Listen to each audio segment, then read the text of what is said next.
Roberto, te hablo, ¿qué onda?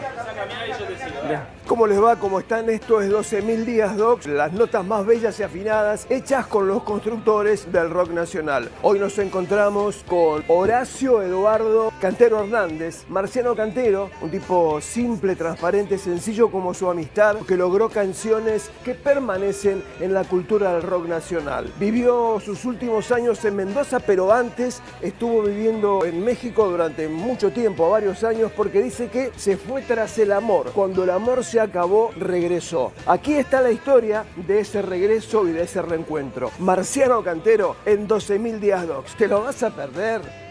¿Cómo andas tanto tiempo? Antes de que empecemos a hacer la nota y toda la onda. ¿Cómo andas tanto tiempo?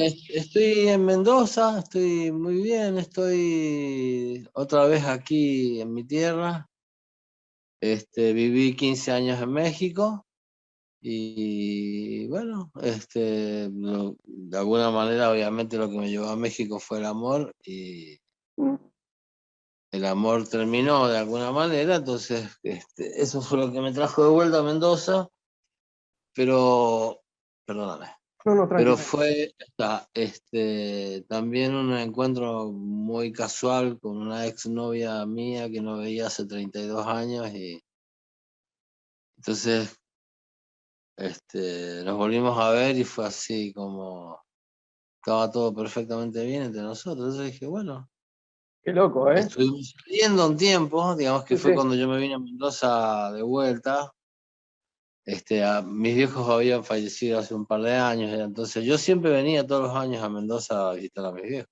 Claro, claro, claro, pero Pero ya después que ellos fallecieron ya no venía tan seguida.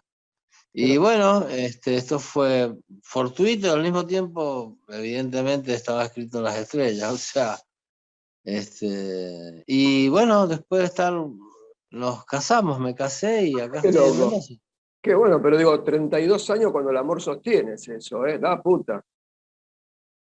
Y eso, a la parte también es eso, o sea, ella me conocía, o nos conocimos cuando éramos muy chiquitos, y me acuerdo, me consta que ella me apoyó, o sea, para que yo fuera y tuviera éxito con el rock, y, o sea, me apoyaba, me ayudaba. Una vez me acuerdo que fuimos a Buenos Aires y ella fue tiempo después en tren y me llevó no sé, una pedalera que tenía debajo, para Tauro, que me la había olvidado. O sea, quiero decir, ella de alguna vez estuvo en los primeros años de los Enanitos, pero antes de que fuéramos famosos, cuando nos convertimos en famosos, yo me fui. Y de alguna manera, finalmente eso se terminó. Estamos hablando de una época en la que no existía el celular, ni el WhatsApp, ni nada. O sea, Claro, entonces cuando te ibas, ¿viste? O sea, hablabas por teléfono cuando podías, cada tanto, pero costaba una fortuna. Entonces, claro, de hecho, la canción Tus viejas cartas, la que me escribía las cartas era ella. O claro. sea, ¿entendés? Sí, Entonces, sí, tiempo del amor sin internet, digo, ¿no? Que era, había que después, trabajarlo, había que laburarlo el amor antes. Ahora, qué sé yo, WhatsApp va, WhatsApp viene, algún sticker y qué sé yo, parece que estaría resuelto, pero no es así. no, de hecho te podés ver ahora también, o sea, lo Sí, cual ya es, viste, fascinante, pero digo, lo más asombroso es eso, que pasaron 32 años sin vernos, yo no la vi nunca en 32 años, no supe nada de ella. Ella por ahí tal vez sí se enteraría, claro, porque bueno, claro, sí, sí, yo llevaba una carrera un poco sí, sí. más popular, sí. Pero bueno, así que aquí estoy en Mendoza otra vez. Claro, nunca pensaste que por ahí la fama o la popularidad o que la gente te conozca desde el bajo, desde las canciones, te iba a permitir recuperar un amor. Muy loco, ¿no? Es muy, bueno, pero también cómo se entremezcla la realidad Claro, en nuestras canciones. O sea, eso también te demuestra que nuestras canciones siempre fueron absolutamente honestas y era lo que nos estaba pasando o algo que le estaba pasando a alguien muy cercano a vos. Pero bueno, tus viejas cartas fue mi historia real. O sea, y vos decís no el desenlace, yo como después pasa el tiempo y te volvés a encontrar. Y lo más sorprendente cuando nos volvimos a encontrar, lo más sorprendente, primero el flash de volver a verla, es que estaba igualita, para mis ojos estaba igualita. Claro. ¿Vos cuántos años tenés? 60. Ah, mira, estamos ahí, ¿eh? Estamos ahí. Sí, bueno. Y cuando nos volvimos a ver, los abrazamos. Claro. Y los 32 años, o sea, pasaron en un segundo. O sea, automáticamente era como si nunca, o sea, como si siempre hubiéramos estado juntos. Hay un montón de discos de Los Enanos que me parece que no han sido valorados como corresponde. Uno de ellos es Planetario, un discazo, con mucho laburo, con mucho, viste, ese bajo, esas líneas de bajo tan pulentas. En realidad yo creo que ese fue un disco hermoso, Planetario. Sí. Lo que pasa es que fue el último disco que hicimos para EMI. Claro. Y obviamente cuando es el último disco del contrato, ya entendés, ya sabés que la disquera no le va a poner mucho interés porque ya el grupo no le pertenece. Y pasó eso con ese disco. Y de hecho tiene una canción que podría ser para todas y para ella, ¿no? Pero una canción que se llama Tan Solo un Instante, que habla de los amores perdidos, así de los... Pero Planetario también tiene un tema, Vivir sin tu amor, ¿está en Planetario o en Guerra Gaucha? Vivir sin tu amor Vivir sin tu amor está en Néctar, creo. Tenés razón. Bueno, nada, pero digo, vamos dando vueltas siempre sobre historias de amor. Con amor, sin amor, vamos y venimos a ese momento de la vida permanentemente. También hay algunas canciones que esa Vivir sin tu amor es una canción de Felipe. Ajá. O sea, los dos componemos a la banda, ¿no? La persona con la que más tiempo estuve en mi vida fue Felipe, en realidad. O sea, hemos estado más tiempo juntos con él que de hecho con nuestras parejas por ahí, por una cuestión fortuita, porque estás de gira, estás de viaje. Entonces cuando venías a la casa, estabas 10 días en la casa, había una cantidad gigante de cosas para resolver y vos llegabas 10 días y tenías que tratar de resolver todo eso, llevarte bien con tu pareja, o sea, no era fácil.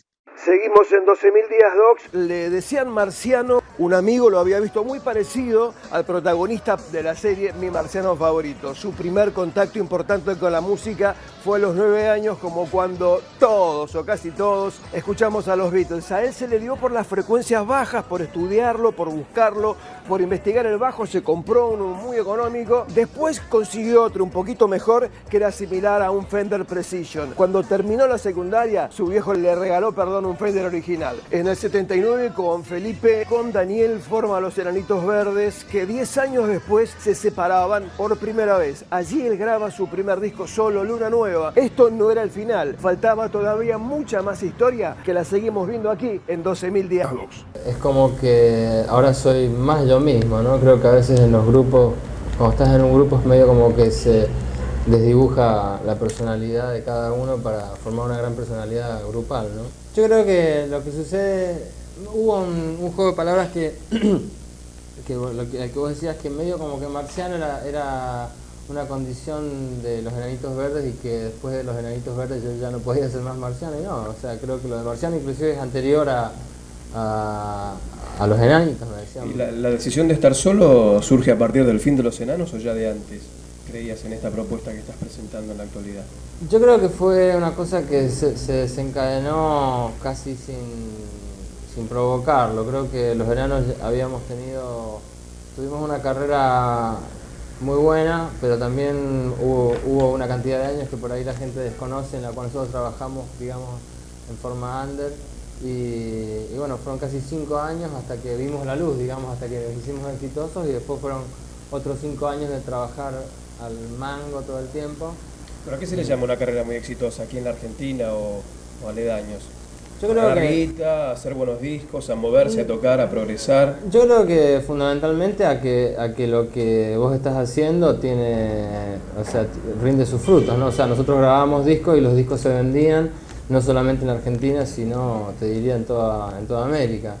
Y bueno, no solamente se vendieron, sino que también fuimos a tocar, hicimos giras y nos fue bien. También ganamos dinero y bueno, qué sé yo, creo que eso es lo que llamo éxito, ¿no? Y sin este incentivo, ¿hubieran podido desarrollarse del modo en que se desarrollaron? ¿Hubiera sido tan lenta como en un principio la carrera de Los Enanos?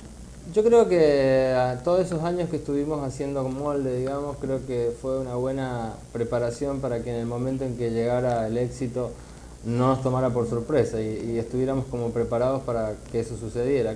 Yo creo que, no sé si te estás refiriendo a la parte de Los Enanos o ahora como solista. Después de Los Enanos. Después de Los Enanos.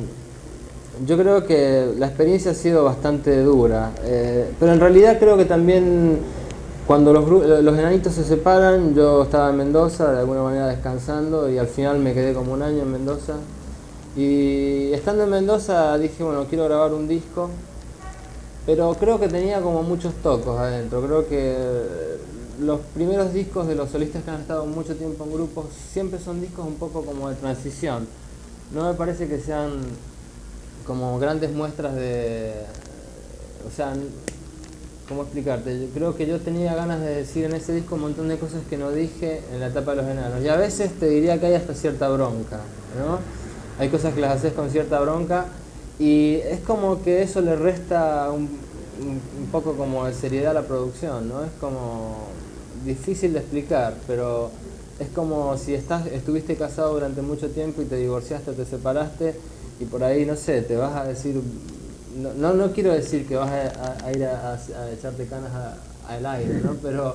Pero algo como eso, ¿no? Como hacer todo lo que no hiciste durante mucho tiempo, pero eso también impone un cierto libertinaje, ¿no? Más que libertad. Y de alguna manera creo que para este disco realmente tiene casi como 8 meses de producción. Hace como 8 meses que estoy trabajando en este disco, que empiezo a grabar ahora y bueno, siento que es como mucho más grosso, ¿no? O sea, por ahí mi primer disco solista fue como más íntimo, la mayoría son baladas, ¿viste? O sea que eso te indica un poco que con Los Enanos siempre las baladas quedaban un poco de lado y a la hora de grabar un disco a mí normalmente siempre me sobraban baladas que quedaban afuera. Estoy parado sobre la muralla que divide todo lo que amé. Estoy mirando cómo mis heridas se cerraron. ¿Cómo le están pasando? Segundo bloque de 12.000 días docs, las notas más afinadas y bellas con los constructores del rock nacional. Marciano Cantero tenía una afición muy intensa, muy profunda por el aeromodelismo, por diseñar, por volar los aviones a radiocontrol. Esto tenía mucho que ver con su actitud con la música. Volar, viajar, buscar. Marciano, un tipo divino. Sus grandes canciones por ahí no han sido consideradas como corresponde. Seguimos disfrutando de este gran artista nacional, Marciano Cantero, aquí en 12.000 días docs. Aparte que es muy loco, o sea, yo toco la guitarra, claro, pero no soy buen guitarrista. Claro. Pero puedo cantar y tocar el bajo al mismo tiempo perfectamente sin ningún problema, ¿entendés? Y con la guitarra por ahí me trabo, o sea, por ahí, ¿entendés? Es como, ya el bajo lo tengo y es como una parte de mi ser. Claro. O sea, de hecho yo cuando iba a la secundaria, yo iba a una escuela industrial, que tenés que ir a la mañana al taller y a la tarde ibas a la escuela, o suponete que te tocaba por la mañana ir a la escuela, a la parte de colegio, y en la tarde te tocaba ir al taller. Pero taller no tenías todos los días, tenías 3 veces a la semana. Y los 2 días que me quedaban libres yo iba a estudiar con trabajo a la Escuela Superior de Música y ahí aprendí teoría musical, piano complementario, y tuve un maestro que fue genial. Y ahí, de alguna manera, ¿cómo te diré? Aprendí el bajo de una perspectiva muy distinta. O sea, de hecho, me acuerdo que el ejercicio era estar con el arco tocando la misma nota durante, no sé, 15 minutos, pero como que la nota nunca cambiara. Eso era todo el truco.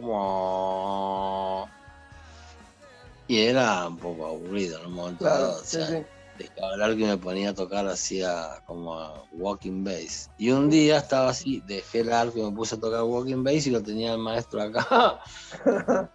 Y me dice, así que te gusta el jazz. Y bueno, y me acuerdo que él agarró, permíteme, él agarró el contrabajo y se puso a tocar una improvisación para mí espectacular. La verdad, yo me lo acuerdo siempre con mucho cariño. Y él mismo me dijo, creo que te tenés que ir de acá porque esta escuela te van a enseñar otra cosa.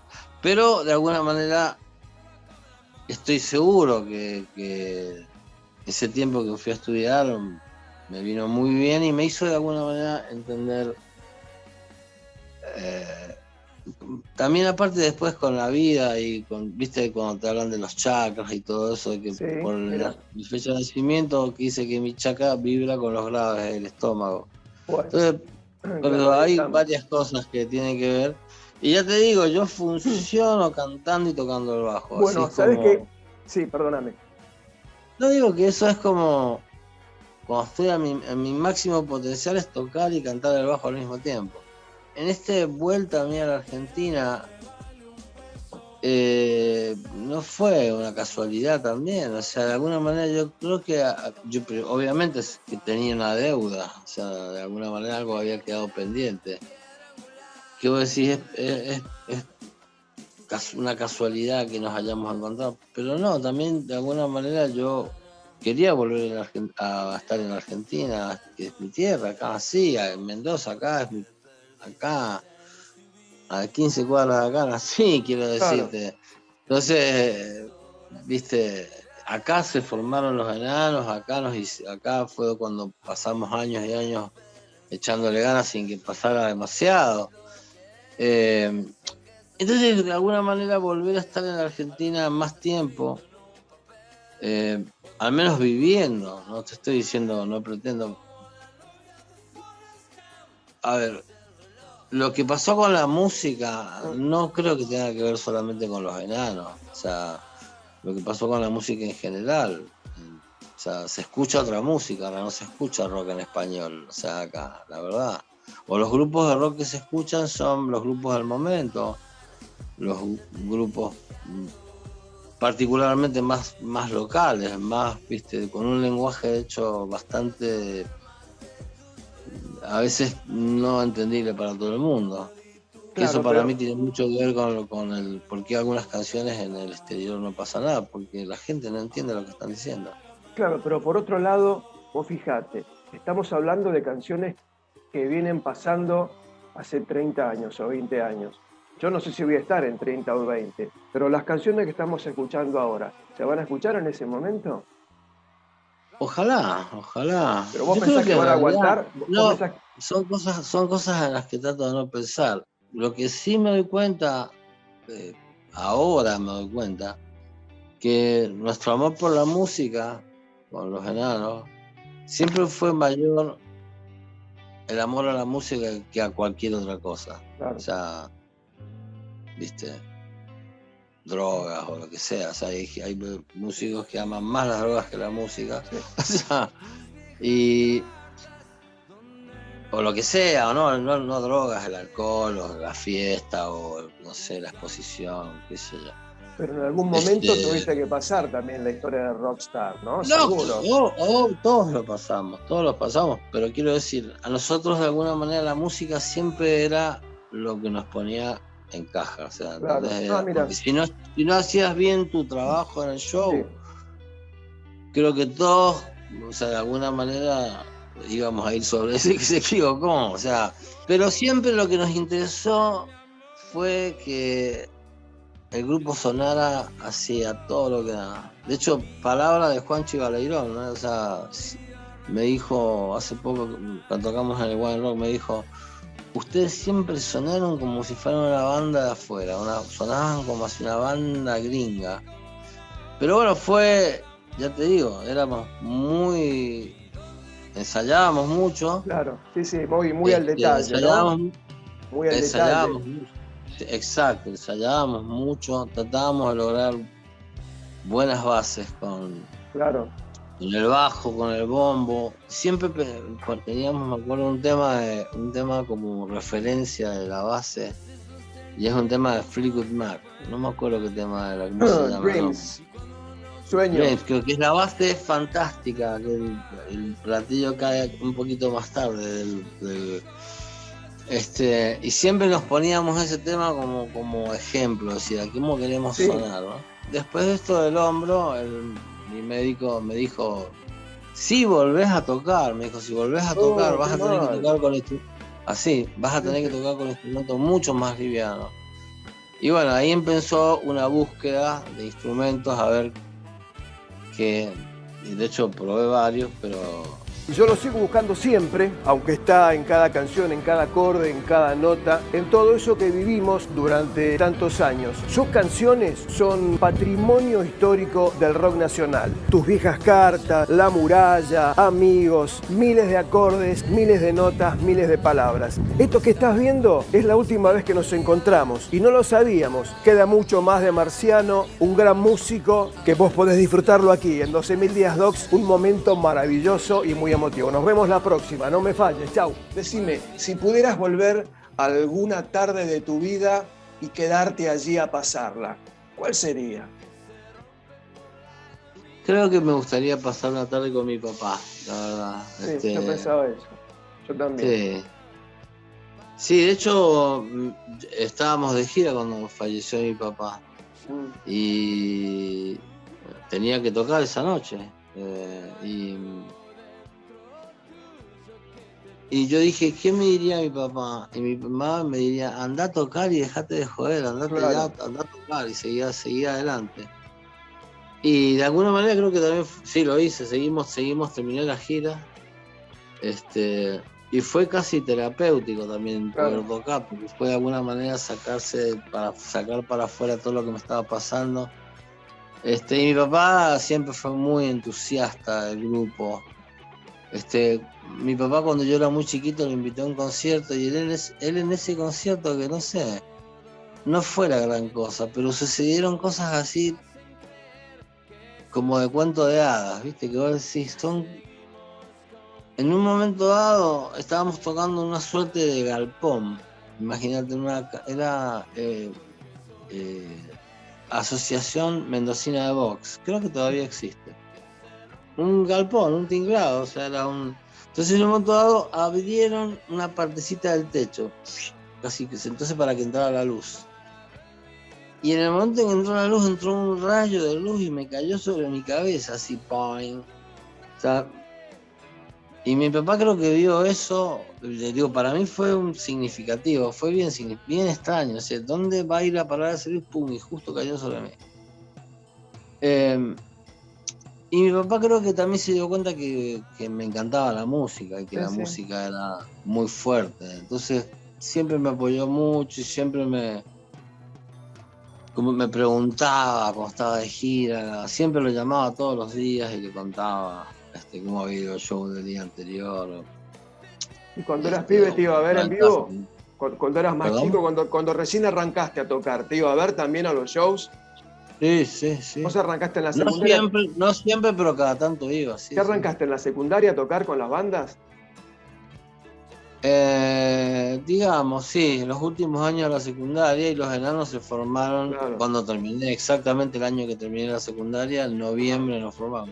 Sí, yo me acuerdo que mi viejo para venir a verme hacía un esfuerzo porque me decía, no, yo los voy a ver y me suena acá el pecho porque tocan tan fuerte que se me empuja todo el pecho. Claro, y sí, claro. No estaban acostumbrados. ¿Te quedaron cosas pendientes con tu viejo? ¿Le dijiste todo? Todo, sí, no, con mi papá muy buena onda, la verdad.